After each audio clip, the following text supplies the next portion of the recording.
L'invité du jour, animé par Aurélie Véron. L'invité du jour sur Espoir FM aujourd'hui, eh bien, ils sont plusieurs. On peut dire que l'invité du jour aujourd'hui, c'est la maison de l'Europe de Lot-et-Garonne, Europe Direct Moyenne-Garonne. Donc, je suis en compagnie de Stéphania Spinapolis. Bonjour Stéphania. Bonjour. Et puis, vous n'êtes pas venue seule, vous êtes venue avec Alessandra et Tony. On leur donnera la parole dans quelques instants. Aujourd'hui, on va donc proposer une émission consacrée à un sujet essentiel. C'est la lutte contre les discriminations dans l'Union européenne. Nous allons donc parler des actions, des financements et des initiatives qui mettent la solidarité et l'égalité au cœur de l'Europe. Alors donc, chers auditeurs, restez avec nous. Je laisse la parole à Stéphania. Bonjour. Donc oui, l'Union européenne est fondée sur des valeurs fortes qui sont énumérées dans la Charte européenne des droits de l'homme. Par exemple, la dignité humaine, la liberté, la démocratie, l'égalité et donc la dignité. Donc pourtant, malgré ces principes, des formes de discrimination persistent dans l'Union européenne. Il y a plusieurs critères de discrimination. Selon les pays de l'Union européenne, certaines sont reconnues, d'autres moins, comme le racisme, le sexisme, l'homophobie, les discriminations envers les personnes handicapées ou issues de minorités ethniques. Donc, comment l'Union européenne agit pour réduire ces inégalités? Voilà. Et est-ce qu'il y a des actions concrètes qui sont mises en place? Eh bien, oui. Donc, il y a des programmes et des fonds européens qui sont alloués sur cette thématique. Et l'Union européenne dispose de plusieurs instruments pour combattre les discriminations. On a par exemple le Fonds social européen, le FSE+, qui soutient l'emploi, l'inclusion sociale et l'égalité des chances. Une partie de ces fonds est spécifiquement dédiée à la lutte contre les discriminations, que ce soit le lieu de travail ou dans la société en général. Un autre exemple de programme européen qui lutte contre les discriminations, c'est ce qu'on appelle le CERV. Donc, CERV, c'est l'acronyme du titre en anglais. Pour le traduire en français, c'est Citoyens, Égalité, droits et valeurs. Donc, ce fonds européen finance des projets qui protègent les droits fondamentaux, comme la lutte contre la violence de genre ou la promotion de la diversité culturelle. Par exemple, dans ces volets-là, il y a des appels à projets qui s'adressent à des structures publiques ou des associations ou aussi des entreprises dans la lutte contre toute forme de discrimination. Et il y a par exemple un volet très spécifique qui s'appelle Daphné, qui cible la lutte contre l'inégalité des femmes et aussi des projets en faveur de la lutte contre les discriminations pour les enfants. Voilà. Donc ces fonds permettent de soutenir des associations, comme je disais, mais aussi des collectivités locales et des initiatives aussi nationales. Voilà. Et ce qui se traduit concrètement sur le terrain avec des projets bien concrets. Alors justement, est-ce que Stéphania Spinapolis, vous pouvez nous présenter ces projets concrets? Alors, si on reste au niveau local, donc on a bien sûr des initiatives nationales, mais au niveau local, chez nous, en Nouvelle-Aquitaine, il y a plusieurs projets qui bénéficient des financements européens. Par exemple, le dispositif Emploi Handicap, qui est soutenu par le Fonds social européen Place et qui aide des entreprises à recruter et accompagner des personnes en situation de handicap. Par exemple, à Haute-Vienne, des ateliers de sensibilisation pour les employeurs et des formations pour les travailleurs handicapés sont organisés grâce à ce financement. Une autre initiative, c'est dans la Gironde. Une association a lancé un projet pour lutter contre les discriminations envers des jeunes issus de quartiers prioritaires. Et il est soutenu par les programmes Citoyens, Égalité, Droits et Valeurs. Et ce projet organise des ateliers dans les écoles pour sensibiliser les élèves et les enseignants aux préjugés. Donc voilà, il y a aussi des thématiques transversales. Donc par exemple, on a des festivals et des événements culturels ciblés sous le thème de la lutte contre les discriminations, comme par exemple le Festival des cultures égalitaires à Poitiers. Donc sont aussi financés par l'Europe pour favoriser les dialogues interculturels et lutter contre les stéréotypes. Alors ces actions montrent que l'Europe, ce n'est pas seulement des discours, mais c'est aussi des résultats concrets. Et pourtant, il reste encore du chemin à parcourir. Et oui. Donc malgré ces progrès, les inégalités, bien entendu, persistent malheureusement. Donc la Commission européenne, chaque année, fait des rapports sur les différents critères de discrimination et rappelle que, par exemple, les discriminations systémiques sont encore présentes dans de nombreux pays. Par exemple, les femmes, ils continuent à gagner moins que les hommes femmes, en moyenne 13% de moins que les hommes, à poste équivalent. Ou des personnes issues de minorités ethniques ou religieuses signalent également des difficultés pour accéder à l'emploi ou au logement. Donc pour aller plus loin, l'Union européenne encourage les États membres à adopter des politiques nationales ambitieuses dans la lutte contre les discriminations et visant à multiplier les coopérations et les collaborations locales. Le rôle des citoyens est aussi primordial. Il existe des projets financés, comme on a vu, des fonds alloués à cette thématique, mais si dans notre quotidien, on ne s'engage pas à lutter contre les discriminations, eh bien, tous ces projets-là, après, ils représentent qu'une partie de la lutte contre les discriminations. Nous aussi, nous pouvons agir dans notre entourage pour sensibiliser, dénoncer les discriminations et promouvoir l'égalité. Donc, il faudrait agir ensemble pour une Europe égalitaire, Stéphania? Oui, les 27 les 27 pays membres de l'Union européenne s'engagent pour travailler ensemble. Donc la lutte contre les discriminations reste un combat collectif et l'Union européenne est un allié précieux pour cette mission. Les fonds, les programmes européens soutiennent les initiatives concrètes proches des citoyens, mais ça appartient à chacun de nous de valoriser, de s'engager, comme on l'a déjà dit.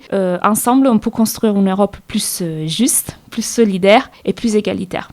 Alors donc justement, merci chers auditeurs d'avoir écouté Stefania Spinapoulis. Et puis s'ils souhaitent partager leurs réactions et les idées, c'est possible via les réseaux sociaux de la Maison de l'Europe de Lot-et-Garonne. Oui, tout à fait. Donc on a un compte Facebook, Instagram et aussi sur X. Il suffit de chercher Maison de l'Europe de Lot-et-Garonne, Europe Directe Moyenne-Garonne. Et bien sûr, on partage des contenus également sur la lutte contre les discriminations. Et vous pouvez nous contacter également si vous avez besoin d'informations sur les fonds qu'on vient d'énumérer et sur des difficultés que vous pouvez rencontrer au quotidien. On peut vous réorienter vers des structures qui peuvent vous aider. Donc il ne faut pas hésiter à nous contacter. Merci Stefania Spinapoulis. On va maintenant laisser la parole à Alessandra et Tony.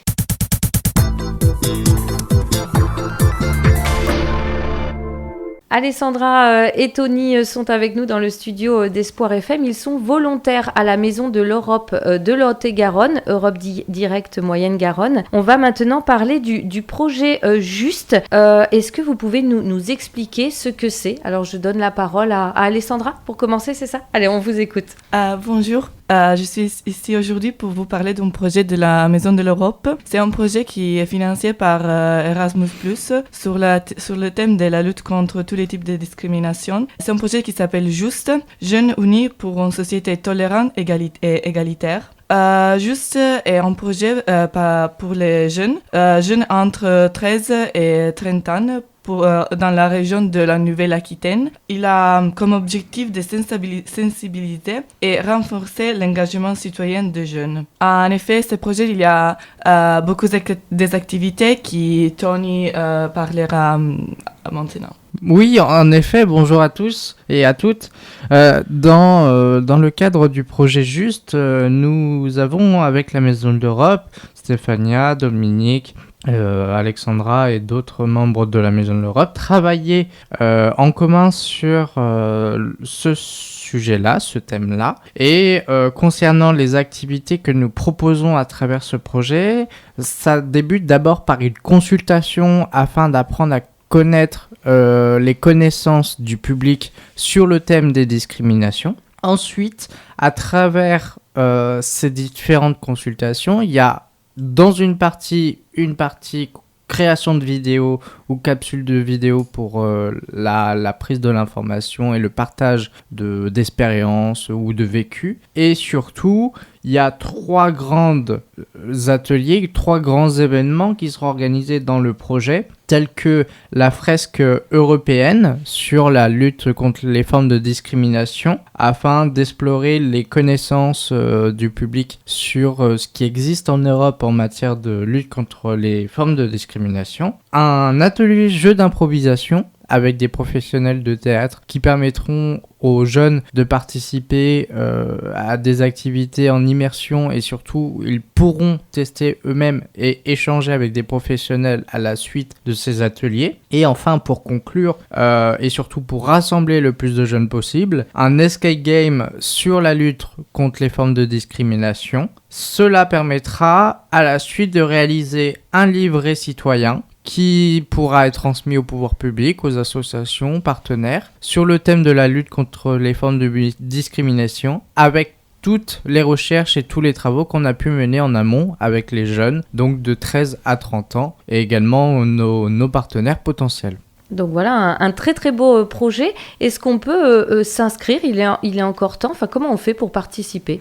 Alors oui, il est tout à fait possible de s'inscrire, du moins de donner de son temps au projet, car dans une partie, il y a en effet pour les jeunes le formulaire, le questionnaire de recherche d'informations, donc de connaissances, partager leurs connaissances, leur vécu sur les formes de discrimination. Et il y a un second formulaire où les jeunes peuvent en effet motiver leur envie de participer, à nous aider à la conception et surtout à la bonne réalisation des ateliers. Et tout cela, on pourra le retrouver sur le site internet de la Maison de l'Europe.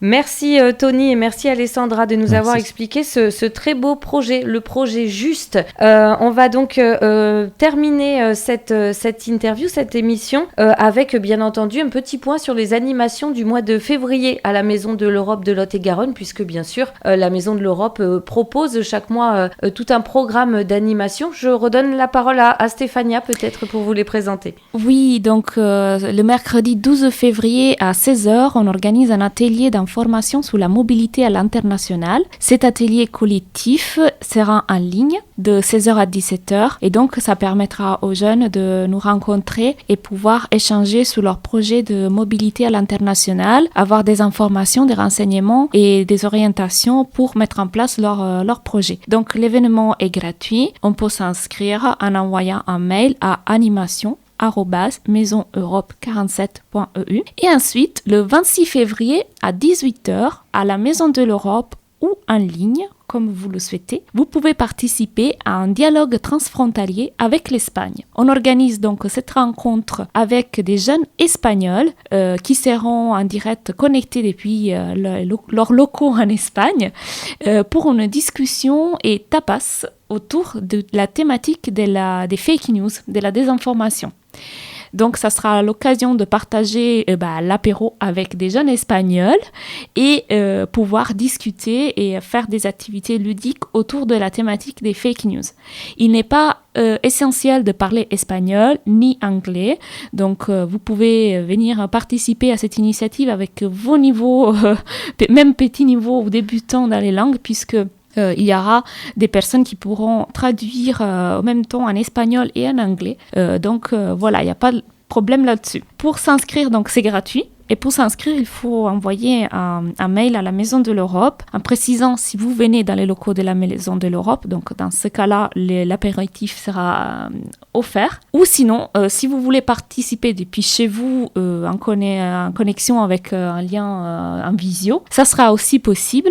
Donc, pour s'inscrire, il faut contacter la Maison de l'Europe à l'adresse contact@maisoneurope47.eu ou vous pouvez tout simplement nous appeler au 05 53 66 47 59. Donc voilà, c'est ouvert à tous. On cible davantage les jeunes entre, disons, 16-30 ans, puisque c'est une thématique sur laquelle peut-être ils sont plus aptes à discuter vis-à-vis de ce qui se passe sur les réseaux sociaux notamment. Mais tout le monde peut participer. Voilà, on trouve des fake news un peu partout, pas uniquement sur Internet aujourd'hui. Donc voilà, c'est une priorité européenne de devoir ouvrir les débats sur ce thème puisque on le rencontre de plus en plus dans notre quotidien. Eh bien, merci beaucoup Stéphania Spinapolis. Merci aussi à Tony et à Alessandra de nous avoir présenté le projet Juste et puis parler de ce sujet si important qu'est la lutte contre la discrimination. Merci à vous trois et à très bientôt pour une nouvelle émission de la Maison de l'Europe de Lot-et-Garonne, Europe Direct Moyenne-Garonne. C'était l'invité du jour animé par Aurélie Véron.